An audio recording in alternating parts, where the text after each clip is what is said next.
Ciao a tutti, oggi ci troviamo qua, ospiti dell'atelier della stilista Enrica Zuddas. Ciao. Buongiorno. Enrica, com'è nata l'idea di intraprendere questo mestiere?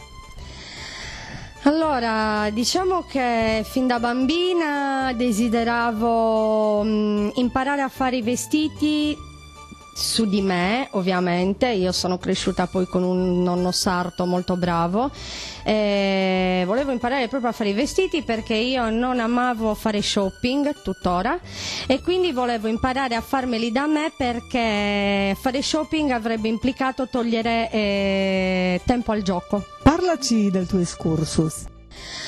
Io dopo il diploma in lingue ho deciso di fare il corso di taglio e cucito apposta per imparare a farmi i vestiti da sola.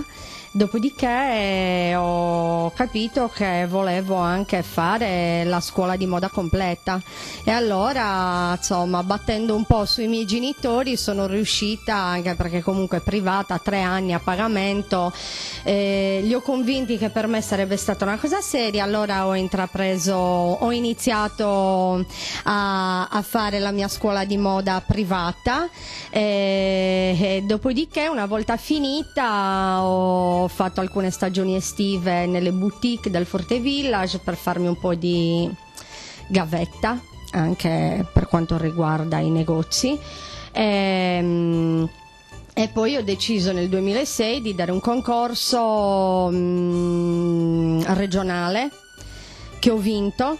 Dopo 3 mesi questo mi ha dato la possibilità di fare un altro concorso nazionale che ho vinto anche quello, e lì sono entrata a far parte di un iter. Ho vinto uno stage a Milano, sono stata quasi un anno a Milano nella boutique di Raffaella Curiel, che è praticamente la stilista delle sciure milanesi lì in via Monte Napoleone, e poi sono stata insignita, diciamo, nell'alta moda Alta Roma, dove ho fatto anche delle sfilate e partecipato a degli shooting, e anche a delle mostre particolari in dei musei molto belli di Roma, come il Museo Massimo, eccetera eccetera. Quindi poi hai deciso di aprire l'atelier. E poi ho deciso di aprire l'atelier quasi 3 anni fa. Prima ero a Settimo, sono stata a Settimo San Pietro, e poi sono stata, insomma, una mia carissima amica mi ha proposto di venire qui, che è per me un posto anche d'affezione, perché i miei nonni abitavano qui vicino, io ci sono praticamente cresciuta qui. Mio nonno aveva la sartoria qui a fianco, mia nonna aveva il negozio di scarpe, insomma sono un po' tornata alle origini, e mi piace un sacco stare qui a Sydney, dove mi sento veramente a casa. Non vorrei essere in nessun altro posto. Le tue collaborazioni attuali? Mie collaborazioni attuali sono innanzitutto con Alessandro Pili e Nanni Pulli, che sono dei grandi artisti. Alessandro soprattutto come pittore, e Nanni, insomma, il nome parla da solo, per il padre Claudio, che adesso non c'è più. Lui ha seguito la tradizione del padre con le ceramiche, bravo, proprio bravo, e stanno facendo una collezione di gioielli per i miei vestiti. Poi altre collaborazioni importanti con Monica Picapietra, che è un'insegnante di danza d'eccellenza, col quale io collaboro da 2 anni, al quale faccio i vestiti del saggio di danza, e in collaborazione anche col Pertini, dove c'è un'altra insegnante doc che è Giulia Boscolo, che è un'insegnante di moda, di storia del costume, anche lei poi un'artista a 360 gradi, pittrice, disegna e fa mobili, li restaura anche, insomma una delle grandi artiste. Sono molto contenta, piano piano tutto arriva. E a proposito di Giovanni Pugli e di Alessandro Pili, con la tua moda siamo andati nel loro laboratorio, nel laboratorio appunto di Pulli, per incorniciare la loro arte, giusto? Sì. Andiamo a vedere. Mi Mi trovo in compagnia di Giovanni Pulli e Alessandro Pili. Ciao. Ciao. Ciao. Allora, Giovanni Pulli, parlami un po' di questa tradizione di famiglia. Intanto buongiorno, io sono Giovanni Pulli, erede di Claudio Pulli, famoso artista, scultore, ceramista. Tutta la tradizione parte da mio nonno, che era anche lui un bravissimo scultore della cartapesta. Quindi da lì si è partito. Mio nonno, poi diciamo che la nostra discendenza è pugliese, leccese, noi siamo discendenti insomma da Lecce, ma poi trapiantati in Sardegna e oggi siamo sardi, perché operiamo e anche nati in Sardegna. Quindi da mio nonno parte questa tradizione, che poi va con mio padre, e poi in questo momento finisce con noi, con me e mio fratello Roberto, che portiamo avanti questa tradizione della ceramica. Quali opere ci ricordano l'arte di tuo padre, per esempio a Cagliari, nel capoluogo della Sardegna? Sì, mio padre è stato appunto, diciamo, ceramista, ma scultore. Lui era soprattutto uno scultore delle chiese. Lui ha fatto molti lavori qui nelle chiese. Posso ricordare San Pio X, posso ricordare Sant'Eusebio, anche la Basilica di Bonaria, ha fatto una Via Crucis nella Basilica di Bonaria, anche a Cristo Re ci sono lavori di mio padre, poi anche per esempio nella chiesetta lì a Buoncammino dei militari. L'ultimo lavoro? L'ultimo lavoro che ha fatto è la statua di Fra Nicola da Gesturi in bronzo, che sta lì nella piazzale di Fra Ignazio, di fronte alla chiesa di Fra Ignazio. È una statua appunto bronzea di Fra Nicola con un bambino che porge il pane a Fra Nicola, e questo è l'ultimo lavoro di mio padre. Qual è stata l'evoluzione di questa tradizione di famiglia, quindi da allora fino ai giorni nostri? Sì, l'evoluzione c'è stata, perché mio padre poi, oltre appunto la scultura, la pittura, il restauro, il suo era la ceramica, quindi ceramista, noi da ragazzini, io e mio fratello, lo seguivamo nel suo lavoro, quindi ci siamo innamorati di questo lavoro. Io ho continuato con gli studi, ho fatto il liceo artistico e ho continuato gli studi, poi sono andato anche fuori, insomma, perché l'esperienza paterna è stata molto importante, però bisognava anche vedere quello che succedeva fuori per la ceramica, quindi ho fatto l'esperienza anche fuori, così anche mio fratello, che lui ha fatto come studi tutt'altro, è diplomato in agraria, però gli piaceva anche a lui questo lavoro, quindi è diventato un bravissimo tornitore. Lui al tornio esegue degli oggetti insomma molto belli. E quindi l'evoluzione nostra è stata appunto da lo studio, poi ci siamo messi a lavorare con mio padre, quindi abbiamo collaborato tutto il tempo con mio padre sino purtroppo nel 2004 che mio padre è venuto a mancare, e da allora con mio fratello abbiamo continuato la tradizione. L'evoluzione per noi è insegnare quest'arte. Questa è per noi l'evoluzione più grande, insegnare ai giovani questa bell'arte. Perché possa vivere in eterno. Che possa vivere in eterno, non deve morire, questa deve vivere nonostante tutte le difficoltà, però noi in particolar modo ci teniamo a insegnare ai giovani quest'arte. È uno dei primi obiettivi, è un obiettivo di mio padre. Questo laboratorio per mio padre doveva diventare una scuola d'arte. E questo per noi, io e mio fratello, è un obiettivo. Continuate questo sogno, insomma. Sì. Alessandro Pili, su cosa orienti, buongiorno, su cosa orienti la tua arte? Allora, la mia arte innanzitutto non ha un riferimento fisso, è un po', diciamo, è molto variegata. Io mi avvalgo oltre alle tecniche di pittura tradizionali, anche di utilizzo di di strumenti computerizzati o altre tecniche come il polimaterico, la china, insomma. Mi piace sperimentare e fare ricerca su materiali e sulle composizioni nuove, anche con l'ausilio di fotografia, stampa digitale. Quali sono le tue collaborazioni in campo artistico? Allora, collaborazioni in campo artistico, io durante la mia carriera, che è abbastanza lunga, ne ho avuto parecchie. Adesso nominarle tutte sarebbe anche impossibile. Attualmente collaboro con le ultime ricerche, sono con Nanni Pulli, con la famiglia Pulli, di cui vado anche molto fiero perché insomma è un nome consolidato nell'arte in Sardegna e quindi ciò mi dà un certo, come dire, prestigio, diciamo così, cioè, va ad aggiungersi a quello che già ho fatto finora. Qual è stato il tuo percorso artistico, quindi anche i tuoi studi?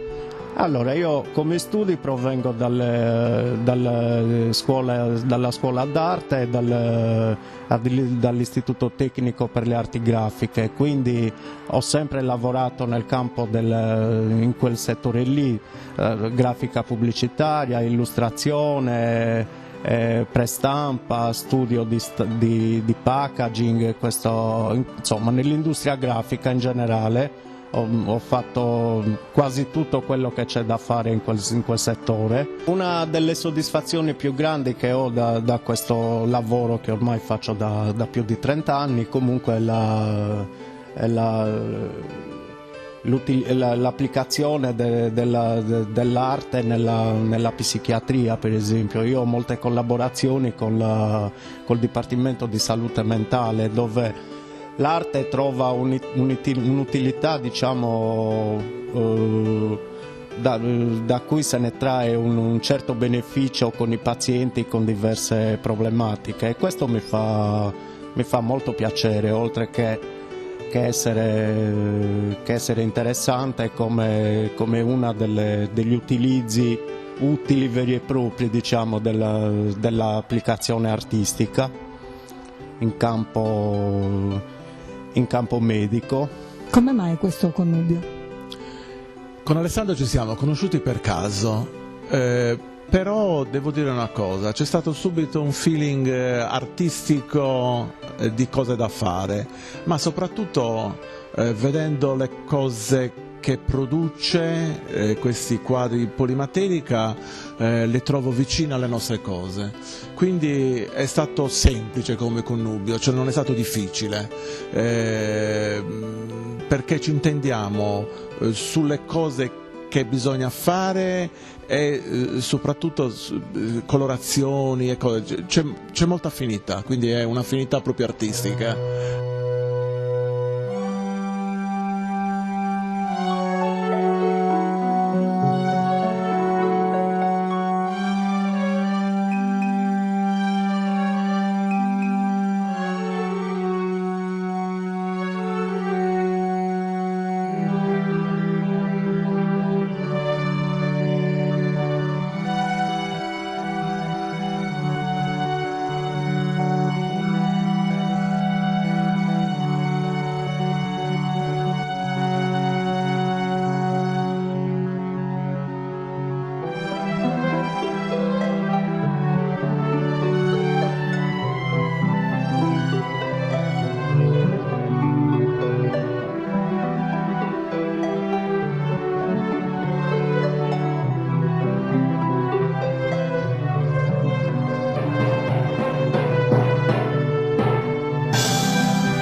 Prima di salutarci, ecco, visto che io oggi indosso l'abito di Enrica Tsudas e con Enrica siamo venuti qua in questo laboratorio così a rappresentare le vostre opere, ecco, 2 parole su Enrica Tsudas.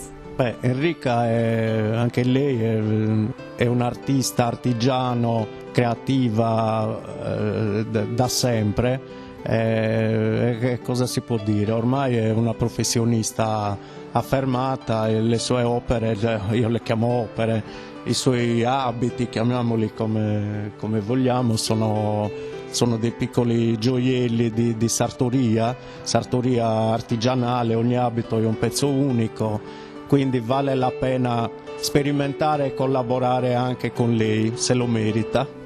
Rieccoci qui. Un'ultima domanda prima di salutarci. I tuoi progetti futuri? Io sono sincera, tengo molto la concentrazione sul presente, poiché penso che non esista altro che questo meraviglioso istante, quindi tutto quello che va bene per me arriverà. Io intanto mi concentro su quello che sto facendo adesso. Grazie. Grazie a te Enrica. Io sono andata a trovare un grande cantante, quindi noi ci salutiamo e insieme andiamo a conoscere questo artista. Ciao a tutti. Ciao. Sono in compagnia di Carlo Concu, in arte Randaggiu Sardu. Ciao. Ciao, buongiorno a tutti. Innanzitutto, come è nato appunto il progetto Randaggiu Sardu? È nato nel 2007, è stata una collaborazione con Chilo, un amico fondatore dei Sarrazza, e da lì abbiamo sviluppato un pezzo, Sarespiru, e abbiamo deciso di portare avanti questo progetto ibrido tramite la Nottempo, che è un collettivo formato appunto da noi artisti che collaborano, e non è proprio come una casa discografica, è più una famiglia, diciamo. Perché questo progetto? È stata un'esigenza a livello musicale per quanto mi riguarda, perché avevo già affrontato la musica in altri generi e avevo voglia di sperimentare un qualcosa di nuovo e innovativo per la nostra terra. Qual è l'evoluzione che sta subendo? È nata come una miscela tra rap e ragga, quindi una musica abbastanza forte anche a livello sociale, e adesso si sta evolvendo in qualcosa, diciamo, non sappiamo dove stiamo andando. Quindi è un qualcosa di molto strumentale, ricercato, comunque che ha sempre qualche miscela di suono in più. Stiamo sperimentando infatti nuove cose con i musicisti e speriamo di arrivare a tutti così. Quali sono i progetti prossimi? È nato questo nuovo pezzo, Countryman, parla sempre di tematiche sarde, in lingua sarda. Vogliamo creare un genere magari ancora più, da un punto di vista pubblico, diciamo, no?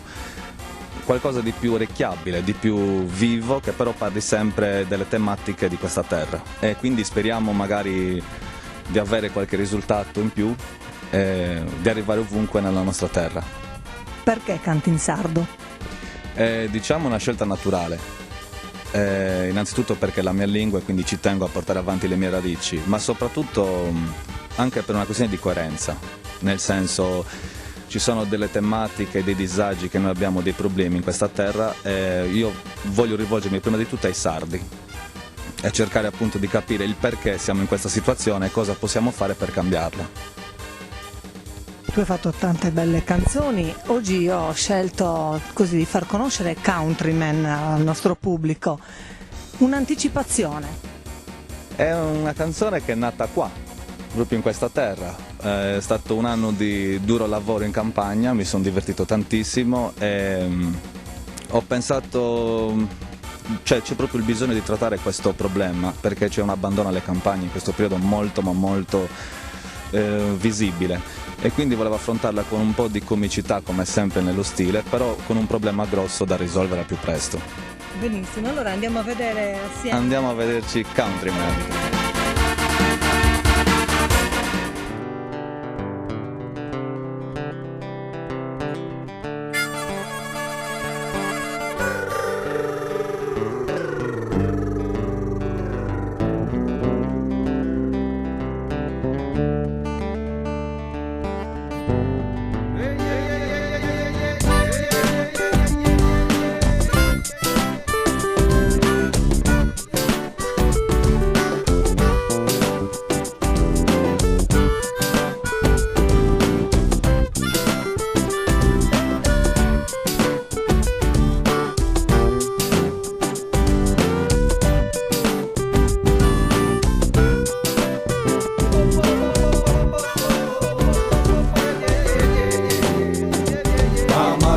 countryman.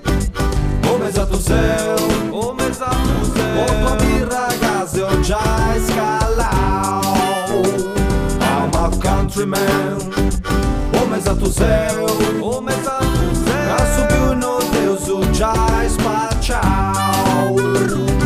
Papa un casa lo casa, papa roccia sa. Chi non dici che sei sicuro non ti va a passare. E si spacciao su tempo e su sparao. E sti tempo e poi occhiello su a tutto ti crubao. Fammi vai su re a sta presa. A truga cica vai a mari. O per su si poi, cadeva a rume noi. Casa carroca e sti già spizzendo su me voi. E za sturru su, budru su, sturru su, budru su, sturru su, budru su, sturru su. I'm a countryman. Come sa tu sei, come sa tu sei. Ho tua birra a casa e ho già scalato. I'm a countryman. Come sa tu sei, come sa tu sei. Caso più non te su già spacciato. Già se usa flori. Ora sti suendo ben tesovi. E papendo mi sa musca non mi pare sari giusta caso via. Sti vendendo su flori. E mi tocca da kuai. Che si tocca da strumentai. E si interi chi sei sa scutendi. C'è sa marra e cussa matte sa civuta te marrai. E sa stizia da tiridi. Stizia da tiridi. Stizia da tiridi. Stizia da tiridi. I'm a countryman. Come sa tu sei, come sa tu sei. Ho tua birra a casa e ho già scalato. I'm a countryman. Come sa tu sei, come sa tu sei. Caso più non te su già spacciato. I'm a countryman. Come sa tu sei, come sa tu sei. Ho tua birra a casa e ho già scalato. I'm a countryman. Come sa tu sei, come sa tu sei. Caso più non te su già spacciato. I'm a countryman. Come sa tu sei, come sa tu sei. Ho tua birra a casa e ho già scalato. I'm a countryman. Come sa tu sei, come sa tu sei. Caso più non te su già spacciato.